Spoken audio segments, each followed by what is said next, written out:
اعوذ باللہ من الشیطان الرجیم بسم اللہ الرحمن الرحیم اللہم صلی علی سیدنا محمد وعلی آل سیدنا محمد بعدد کل ذرۃ مئۃ الف فتح سورہ بقرہ آیت میں ہدایت نہیں پا سکتی، پھر میں کنفیوز ہی رہوں گی جیسے آج کا مسلمان کنفیوز ہے۔ پھر اللہ تعالیٰ آگے فرماتا ہے اب آدم علیہ السلام جنت میں ہیں، وقلنا، اللہ تعالیٰ فرماتا ہے وقلنا آدم علیہ السلام سے یا آدم اسکن انت وزوجک الجنہ وکلا منہا رغدا حیث شئتما، یہاں جنت میں رہو۔ اب وہاں نا جسم تو ہے نہیں، روح ہے، عالم مثال ہے وہاں۔ جیسے یہ اس کو کیسے سمجھیں گے؟ اس کو ایسے سمجھیں گے کہ جب ہم سو جاتے ہیں اور سونے کے بعد ہم خواب میں امریکہ بھی پہنچ جاتے ہیں، لندن بھی پہنچ جاتے ہیں، اور دنیا کی ساری سیریں بھی کر لیتے ہیں، اور ہر قسم کے مسائل بھی، ہر قسم کے امتحانات بھی دے ہوتے ہیں۔ یہ اس طریقے سے ہے مثال۔ تو اب وہاں تو ہم حقیقت میں تو ہم وہاں موجود نہیں ہیں، جسم ابھی اللہ تعالیٰ نے آدم کو نہیں دیا، ابھی صرف روح کا معاملہ ہے۔ تو اللہ وہاں جنت ہے، اور یہ وہ جنت نہیں ہے جو مرنے کے بعد جنت ملے گی، یہ دوسری جنت ہے جہاں اللہ تعالیٰ نے آدم علیہ السلام کو ٹھہرایا اور کہا کہ کھاؤ پیو عیش کرو جہاں سے تمہارا دی جائے، مگر وَلَا تَقْرَبَا هَٰذِهِ الشَّجَرَةَ فَتَكُونَ مِنَ الظَّالِمِينَ، مگر اس درخت کے پاس قریب مت جانا، اگر تم چلے گئے تو تم اپنے پہ ظلم کرو گے۔ اب اس نقطے کو ہمیں سمجھنا ہے کہ اللہ کہتا ہے انسان سے کہ میں نے تمہیں دنیا دی ہے۔ اب دیکھیں یہ جو دنیا ہے ہماری، یہی جنت اور دوزخ کا پیش خیمہ ہوگی۔ اگر اس دنیا میں نے اللہ کی رضا کے مطابق کام کیے، اپنی مرضی کو چھوڑ کر قرآن اور سنت کے مطابق زندگی گزاری، اور تمام زندگی اللہ اور رسول کے حکم کے مطابق زندگی گزاری، ان کو مقصد زندگی بنا کر، تو جنت ہے۔ اور اگر اللہ تعالیٰ نے کے خلاف میں نے دنیا میں زندگی گزاری، اس کی مرضی کے خلاف زندگی میں گزاری، تو اس کی صورت دوزخ ہے۔ تو یہاں اللہ تعالیٰ مجھے کہہ رہا ہے کہ اللہ تعالیٰ آدم علیہ السلام کو تو وہاں کہا، لیکن مجھے یہاں کہہ رہا ہے کہ یہ جو دنیا ہے یہ آخرت کی کھیتی ہے، تو اس میں ایسے عمل کرو کہ تمہیں جنت مل جائے۔ اب اللہ تعالیٰ نے، یہ اللہ تعالیٰ کا پلان تھا۔ ایک بات بتا، یہ اللہ تعالیٰ کا پلان تھا، ایسی کوئی بات نہیں، کیونکہ اللہ کا جو پلان ہے تو وہ تو اللہ کا پلان ہے۔ اللہ کو تو ہم کسی چیز سے منع نہیں کر سکتے کہ نہیں اللہ ایسے نہیں کرنا، ایسے نہیں کرنا، ایسے نہیں کرنا۔ اللہ تعالیٰ جو کرے گا وہ بہتر ہوگا، وہ بہتر ہوتا ہے، اس میں کوئی ہمارا نقصان نہیں ہے، یہ اللہ تعالیٰ کا۔ لیکن اس کو مجھے سمجھنا ہے کہ اللہ کی مرضی کیا ہے، اللہ مجھ سے چاہتا کیا ہے، میں کس طریقے سے زندگی گزاروں۔ یہاں اللہ تعالیٰ مجھے یہ بتا رہا ہے۔ پھر کیا ہوا؟ فَأَزَلَّهُمُ الشَّيْطَانُ عَنْهَا فَأَخْرَجَهُمَا مِمَّا كَانَ فِيهِ، اب شیطان نے آدم علیہ السلام کو، اب یہ جو واقعہ ہے آدم علیہ السلام کا قرآن میں 7 دفعہ آیا، اور مختلف جگہوں پہ تفصیلات اس کی آئی ہیں۔ اب یہ دیکھیں آدم علیہ السلام وہاں رہنے لگے، اور لیکن اللہ نے منع کر دیا، صاف کہہ دیا کہ اس درخت کے قریب مت جانا، اگر تم اس کے درخت کے قریب جاؤ گے تو تم اپنے پہ ظلم کرو گے۔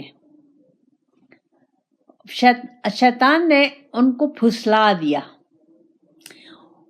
انہوں نے نافرمانی نہیں کی، گناہ نہیں کیا، لیکن شیطان نے چالیں چل کے ان کو پھسلا دیا۔ اب یہ دیکھو، ہم آدم کی اولاد ہیں، تو ہم میں یہ چیز ہے کہ ہم بھی لوگوں کے کہنے میں آ جاتے ہیں، یہ چیز انسان کے خمیر میں ہے.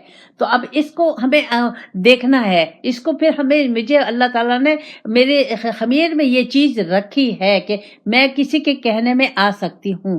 لیکن جب پھر اللہ تعالیٰ نے مجھے قرآن دیا ہے، رسول پاک صلی اللہ علیہ وسلم دیے ہیں، اس پھسلنے سے پہلے مجھے اپنے وہاں کنیکشن ہو جائے گا، وہاں میں چلی جاؤں گی تو میں اس پھسلنے سے بچ جاؤں گی. اچھا، اب شیطان نے ان کو پھسلا دیا تو اللہ تعالیٰ نے ان کو جہاں رہتے تھے الگ کر دیا. فاخرجہم الشیطان فازلہم الشیطان عنہا فاخرجہما مما کانا فیہ قلنا اہبطوا بعضکم لبعض عدو ولکم فی الارض مستقر ومتاع الی حین. اللہ تعالیٰ نے کہا ٹھیک ہے، تم اب چلے جاؤ، نیچے اتر جاؤ، اب تم ایک دوسرے کے دشمن ہو، یعنی شیطان اور انسان. یہاں دیکھیں ایک چیز نوٹ کریں، اللہ تعالیٰ مجھے یہاں کھل کے بتا رہا ہے کہ تم ایک دوسرے کے دشمن ہو. شیطان میرا دشمن ہے، میں شیطان کی دشمن ہوں. اب مجھے شیطان کو دشمنی کے طور پہ لینا ہے. یہ شیطان نظر تو نہیں آ رہا لیکن ہمارے اندر تو ہے، نفس ہے، اس کا تعلق شیطان سے ہے، وہ وسوسہ کرے گا. اسی طرح میرے اندر اللہ ہے، وہ رحمان ہے، اسی طرح وہ میرے اندر نیکی کی بات ڈالے گا، الہام کرے گا. تو اب مجھے ہوش کے نہ کھلے، کیوں کہ یہاں اللہ تعالیٰ نے مجھے عقل دے دی ہے اور شعور دے دیا اور ارادہ دے دیا ہے، قرآن دے دیا اور رسول پاک صلی اللہ علیہ وسلم دے دیے نمونے کے طور پہ. اب مجھے اپنی زندگی بہت احتیاط سے پھونک پھونک کے قدم اٹھانا ہے. ہر قدم مجھے 100 دفعہ سوچ کے اٹھانا ہوگا کہ میں شیطان کی پیروی کر رہی ہوں کہ میں اللہ کی رضا میں زندگی گزار رہی ہوں. ہر قدم پہ کھانا پینا، اٹھنا بیٹھنا، سونا جاگنا، شادی بیاہ، بزنس کرنا، شادی، اولاد، ماں باپ، بہن بھائی، ہر چیز اس میں شامل ہے. پوری زندگی کے گرد گھومتا ہے. قرآن کو پوری زندگی کے اس میں ہمیں گھمانا ہے. ہر چیز میں ہمیں اللہ اور رسول کی رضا کو دیکھنا ہے. تو اب اللہ تعالیٰ نے مجھے یہاں کہہ دیا، وہاں اس نے آدم علیہ السلام کو پھسلایا. اللہ تعالیٰ نے کہا بس ٹھیک ہے، اب تم جاؤ دنیا میں، اور یہ کہہ دیا کہ تم ایک دوسرے کے دشمن ہو، دنیا میں جاؤ لیکن وہاں تمہارا رہنا تھوڑے دن کے لیے ہوگا. تم دنیا سے تھوڑے دن کے لیے فائدہ اٹھا سکتے ہو، یہ نہیں کہ تم مستقل وہاں رہ جاؤ گے، نہیں، تھوڑے دن کے لیے تم دنیا میں جاؤ. اب یہ سوال پیدا ہوتا ہے کہ اللہ تعالیٰ نے مجھے دنیا میں بھیجا کیوں؟ یہ سوال پیدا ہوتا ہے. تو اللہ تعالیٰ نے جو مجھے دنیا میں بھیجا، یہ اس کی محبت ہے. اس نے اپنی محبت کا اظہار کرنے کے لیے مجھے دنیا دی. تو اب اس دنیا کو میں اس طریقے سے استعمال کروں کہ مجھے اسی دنیا میں اللہ مل جائے. یہ دنیا اللہ تعالیٰ نے مجھے دی کامیابی کے لیے اور جنت الفردوس کے لیے. جنت الفردوس اور اس سے جو آدم علیہ السلام تھے، اس جنت کا کوئی مناسبت نہیں ہے. تو اب یہ جو دنیا مجھے دی گئی ہے اس لیے کہ تم اس میں ایسے عمل کرو کہ تمہیں وہاں میرا دیدار مل جائے اور جو وہ نعمتیں ملیں جو تمہارے تصور میں نہیں ہو سکتی. تو یہ دنیا جو ہے کمائی کی جگہ ہے، اور اگر ہم صحیح طریقے سے اپنے مسلمان ہونے کا، کلمہ پڑھنے کا معنی سمجھ جائیں، اس کو صحیح طریقے سے لیں، تو اسی دنیا ہی میں ہمیں وہ سکون حاصل ہو جاتا ہے، وہ اطمینان حاصل ہو جاتا ہے، وہ نعمتیں ہمیں حاصل ہو جاتی ہیں، وہ روحانی طاقت ہمیں حاصل ہو جاتی ہے، وہ اللہ کی محبت ہمیں فیل ہونے لگتی ہے، اور ہر قدم پہ ہم اللہ ہی اللہ کرتے ہیں. صحیح معنوں میں دنیا کا پورا فائدہ اٹھاتے ہیں ہم.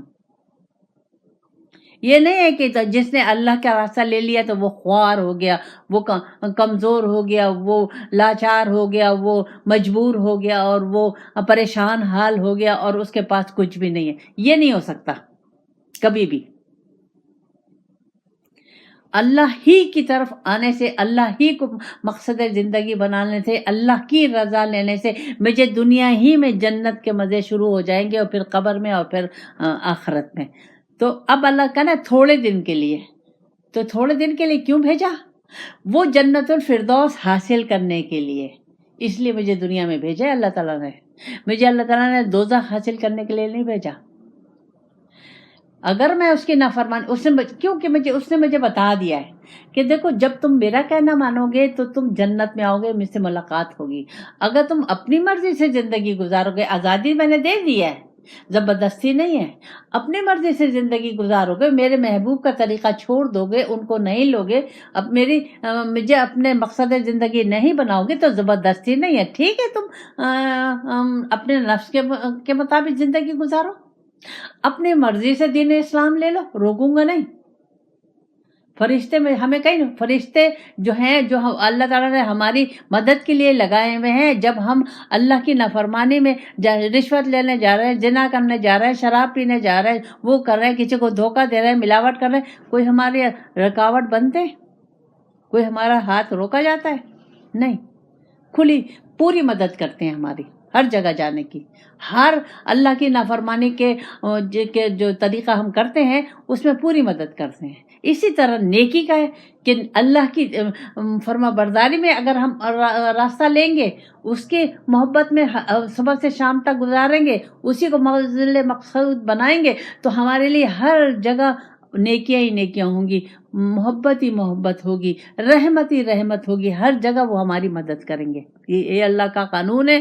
اللہ تعالیٰ نے مجھے یہ دنیا دی ہے جنت الفردوس حاصل کرنے کے لیے، ہم لگے ہوئے ہیں دوزخ کو حاصل، اس کے لیے تو زیادہ محنت ہے ہی نہیں، اس کے لیے تو بہت آسان ہے، اپنی مرضی سے زندگی گزارو، اللہ اللہ خیر صلی اللہ، کوئی مشکل نہیں ہے۔ پھر اللہ تعالیٰ فرماتا ہے، اچھا، فتلقى آدم من ربه کلمات فتاب علیہ انہ هو التواب الرحیم۔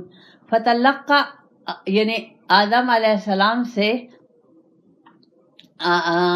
لرزش ہو گئی، بھول چوک ہو گئی، تو وہ اکھڑے نہیں، ان کو احساس ہو گیا فوراً کہ میں نے تو غلطی کر دی۔ اب پریشان ہوئے کہ کیسے میں اپنے رب کو راز بتاؤں، میں نے تو رب کو ناراض کر دیا، اور بہت رونے لگے، بہت تڑپنے لگے اللہ کے لیے۔ تو اللہ تعالیٰ کی محبت جوش میں آئی، تو اللہ تعالیٰ نے ان کو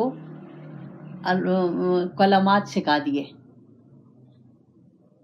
کہ تم مجھ سے معافی مانگو اور کہو کہ میں نے اپنے پہ ظلم کیا اور تو ہی معاف کرنے والا، اگر تو نہیں معاف کرے گا تو میں بچ نہیں سکوں گا۔ تو اللہ تعالیٰ نے، اب دیکھیں اللہ تعالیٰ کی محبت کو دیکھیں، کلمات بھی اللہ ہی سکھا رہا ہے۔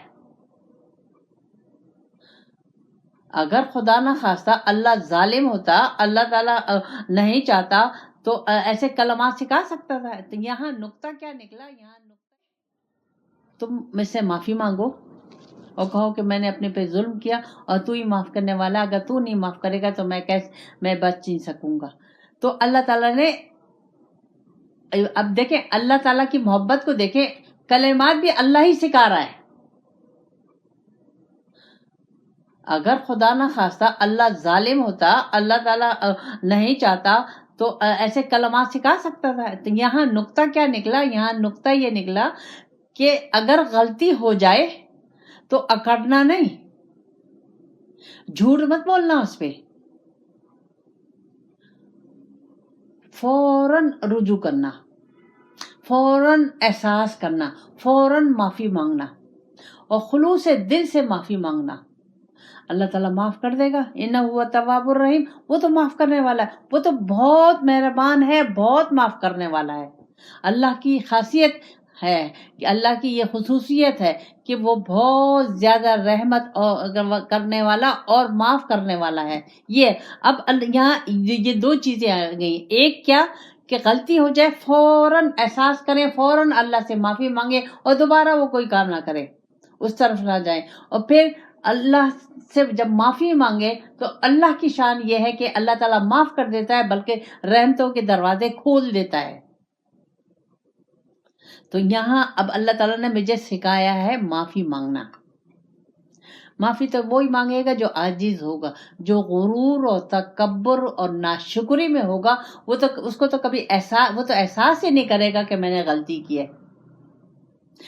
مسلمان ہم کیا کر رہے ہیں؟ یہی تو کر رہے ہیں. اور کیا کر رہے ہیں ہم آج کل؟ ہمیں احساس ہے کہ ہم غلط جا رہے ہیں, ہمارا راستہ ٹھیک نہیں ہے. ہمیں احساس ہے کہ ہم جھوٹ بول رہے ہیں, غیبت کر رہے ہیں, دھوکہ دے رہے ہیں, سود لے رہے ہیں, زنا کر رہے ہیں, بے حیائی پھیلائی ہوئی ہے, نا انصافی ہے. عدالتوں میں کیا ہو رہا ہے, جیلوں میں کیا ہو رہا ہے, ملک کے بڑے بڑے رؤسا ہیں وہ کیا کر رہے ہیں, سب معلوم ہے. اور پھر وہ غریب کیا کر رہا ہے؟ وہ غریب بھی وہ اپنی بے ایمانی سے باز نہیں آ رہا. تو یہ اللہ تعالیٰ کہہ رہا ہے کہ غلطی کرو. اور ہر انسان کے اندر یہ احساس رکھ دیا گیا ہے, یہ چیز گون دی گئی ہے اس کی خمیر میں کہ اگر وہ نیکی کرے گا تو بھی اسے پتہ چل جائے گا, برائی کرے گا تو بھی اسے پتہ چل جائے گا. وہ ضمیر, اس کا نام ہے ضمیر. لیکن ضمیر, اگر ہم ضمیر کی سنیں گے تو ہم معافی کی طرف جائیں گے. لیکن جب ہم ضمیر کو دنیا کی محبت میں سلا دیں گے, اس پہ دنیا کی محبت کے پردے چڑھا دیں گے, تو ہر چیز ہمیں صحیح لگے کہ ہم جو کر رہے ہیں صحیح ہے. ہم نے گناہ نہیں کیا, ہم نے غلطی نہیں کی, ہم نے یہ نہیں کیا, ہم نے یہ نہیں کیا, اس نے کیا. اب جو اس نے کیا تو میں نے تو اپنے کو پاک کر لیا, میں نے تو ہر چیز سے اپنے کو پاک کر لیا. تو اب انسان کو اللہ تعالیٰ کہہ رہا نہیں, عاجز رہو, انکساری کرو, شکر کرو, ناشکری سے بچو, ہر وقت اللہ کی طرف توجہ رکھو. وہ غفور ہے, رحمان ہے, تواب الرحیم ہے, وہ معاف کرنے والا ہے.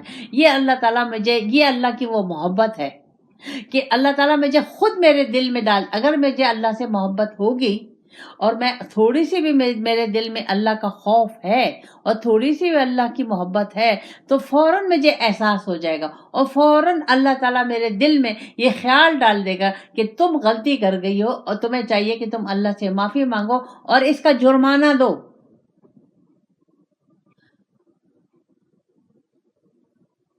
کیوں؟ زندگی جو ہے وہ میں نے اللہ کے ہاتھ میں بیچ دی ہے. اپنی مرضی جو ہے وہ میں نے اللہ کے ہاتھ میں بیچ دی ہے. اب میں غلطی کی تو اس کا مطلب یہ ہے کہ میں نافرمانی کر گئی.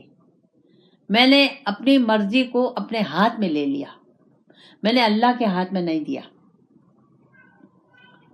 ربنا آتنا فی الدنیا حسنۃ وفی الآخرۃ حسنۃ وقنا عذاب النار.